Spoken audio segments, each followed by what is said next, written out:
मित्रांनो, अयोध्येमध्ये 22 जानेवारीला प्रभू श्रीरामांच्या बालरूपातील मूर्तीची स्थापना झाली. संपूर्ण भारतवासियांसाठी ही सौभाग्याची गोष्ट आहे की आपण सगळे या शुभ दिनाचे साक्षी आहोत.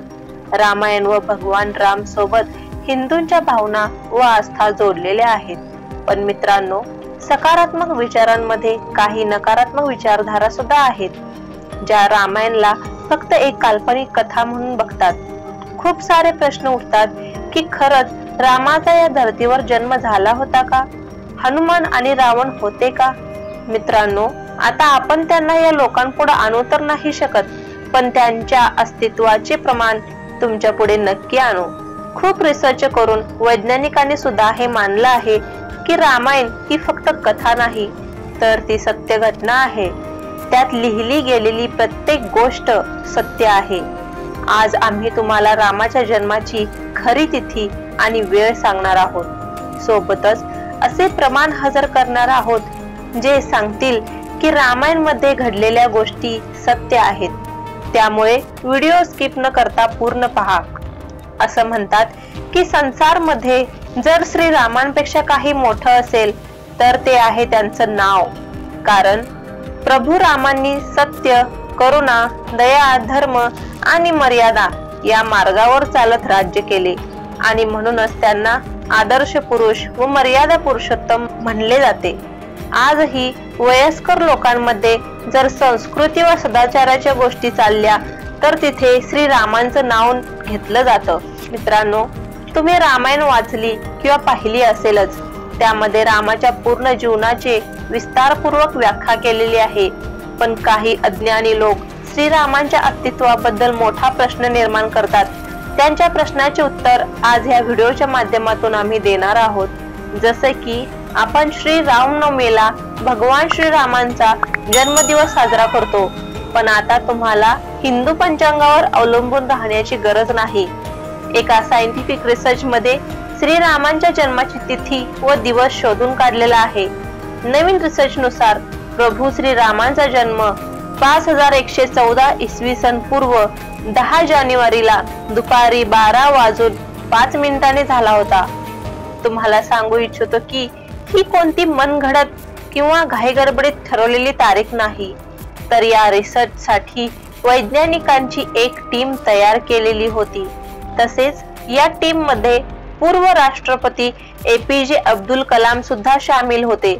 त्यांनी सांगितले की वाल्मिकी द्वारा लिहिलेल्या रामायणामध्ये कितीतरी प्रमाण दिलेले आहेत.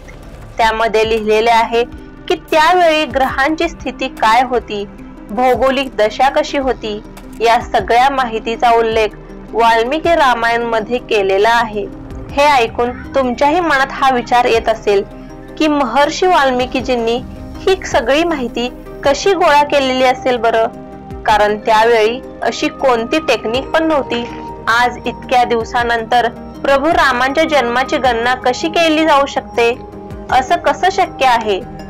तर मित्रांनो, तुम्हाला माहिती नसेल, वाल्मिकी फक्त उत्कृष्ट रचनाकारच नव्हते, तर एक उत्कृष्ट खगोलशास्त्री पण होते. त्यांच्याजवळ ज्ञानाचे अपार भंडार होते. हे सगळं समजण्यासाठी चला तर मग तुम्हाला काहीतरी सांगूया. आपली पृथ्वी स्वतःभोवती फिरता फिरता वर्क प्रोफेशन करते.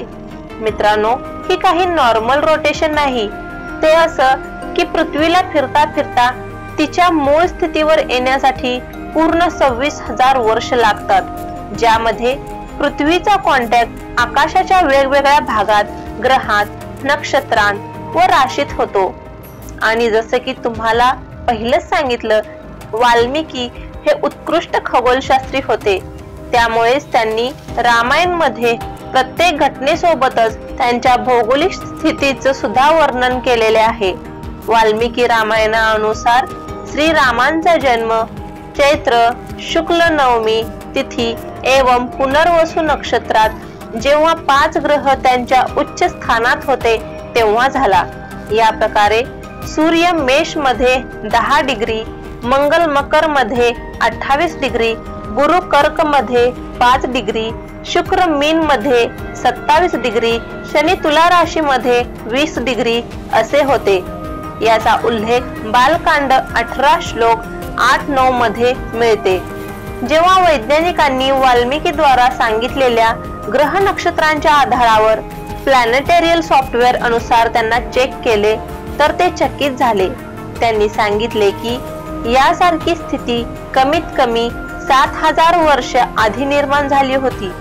त्यामुळेच मित्रांनो, हे तर नक्की आहे की आपला हा इतिहास 6-7 वर्ष पूर्वीचा आहे. या तिथींची गणना 9 गोष्टींच्या आधारे केली जाते, ज्यामध्ये समुद्राचा स्तर, ग्रहांची स्थिती, झाडे झुडपांचे विवरण आणि धरतीचा स्वरूप, माणसांचे जेनेटिक, पृथ्वीचे वय, खुदाईमध्ये मिळालेल्या गोष्टींचे अध्ययन, मनुष्य सोडून अन्य तमाम गोष्टींचे अध्ययन, हवामान विज्ञान.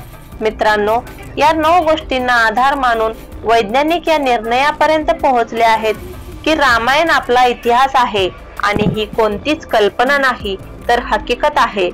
असं अजिबात नाही की वैज्ञानिकांनी फक्त काही गोष्टी मानून ही तारीख सांगितली आहे, तर तमाम ग्रंथ, शोध आणि प्रत्येक अँगलने रिसर्च करून ते या परिणामावर पोहोचले आहेत, ज्याचा सरळ असा अर्थ आहे की रामायण मध्ये लिखित प्रत्येक गोष्ट आणि घटना खरंच घडलेल्या आहेत.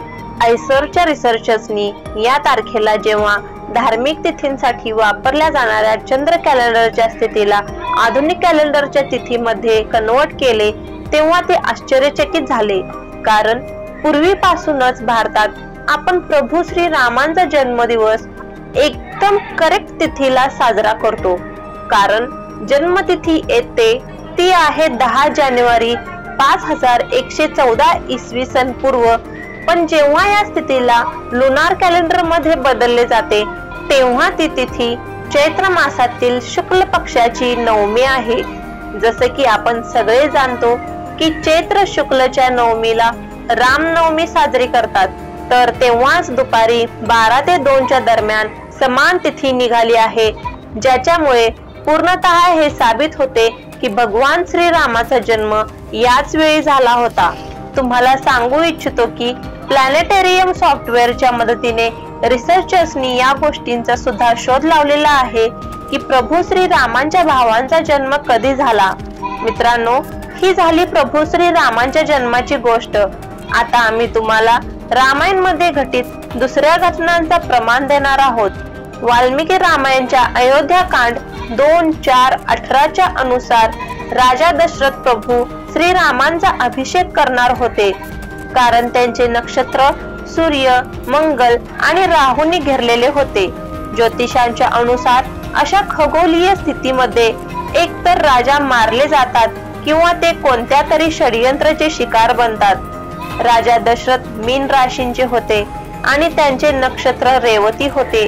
हे सगळे तथ्य कम्प्युटर मध्ये घातले तर असे कळाले की 5 जानेवारी वर्ष 5089 इसवी सन पूर्व अर्थात 2023 पासून हिशोब केला तर 7112 वर्ष पूर्व सूर्य, मंगल व राहू तिन्ही मीन राशींच्या रेवती नक्षत्रावर विराजमान होते. जसे की तुम्हाला आधी सांगितलं की राज्याभिषेकाच्या दिवशी प्रभू श्री रामांना वनवासासाठी जावे लागले. या प्रकारे हा तोच दिवस होता जेव्हा प्रभू श्रीराम अयोध्या सोडून 14 वर्षांसाठी वनवासाला गेले. कॅल्क्युलेट केले तर यावेळी श्रीरामांचे वय 25 वर्ष होते. चला तर आता रामायणाला पक्क करण्यासाठी तुम्हाला अजून काही प्रमाण देऊ. पहिला साक्ष मित्रांनो, रामायणामध्ये ज्या ताडकासुराच्या वधाचा उल्लेख आहे त्याचे प्रमाण सुद्धा धर्तीवर उपस्थित आहेत.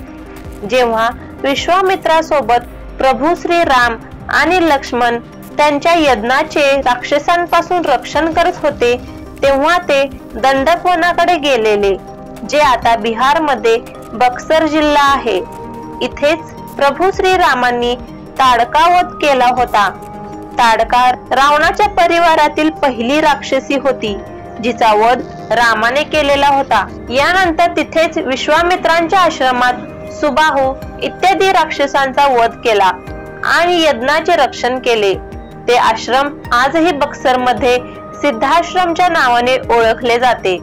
दुसरे साक्ष प्रभू श्री राम जन्मस्थळ अयोध्यामध्ये एक प्राचीन हनुमान मंदिर आहे, जे हनुमान गढी या नावाने ओळखले जाते.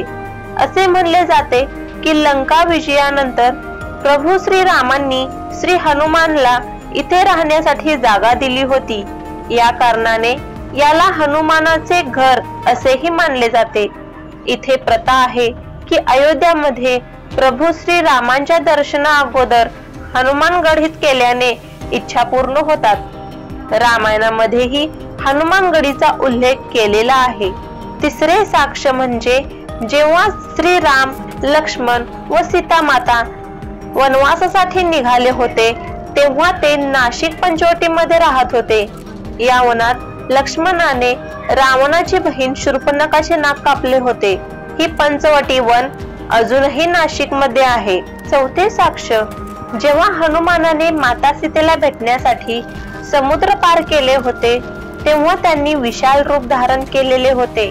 ते आकाश मार्गातून समुद्र पार करून श्रीलंकेला गेले होते. असे म्हणले जाते की पहिल्यांदा त्यांनी जिथे जिथे त्यांचे पाऊल ठेवले तिथे तिथे निशाण पडलेले आहेत. ते निशाण आजही तिथल्या पर्वतांवर आहेत.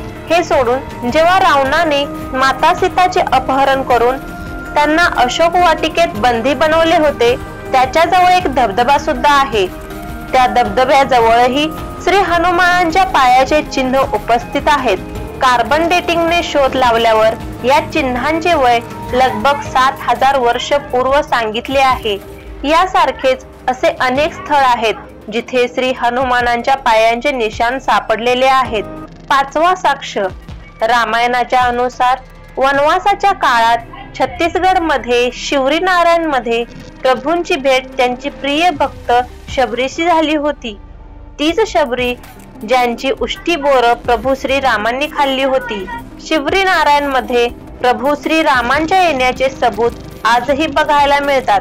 असं म्हणतात, शिवरे आणि प्रभू श्री रामांच्या अतूट प्रेमामुळे त्या जागेला शिवरी नारायण असे नाव दिले गेले आहे.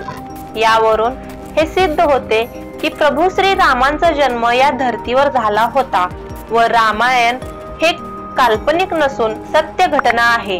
अशाच रहस्यमय व नवनवीन बाबींसाठी आपले दैवत या चॅनलला लाईक, शेअर आणि सबस्क्राईब करा.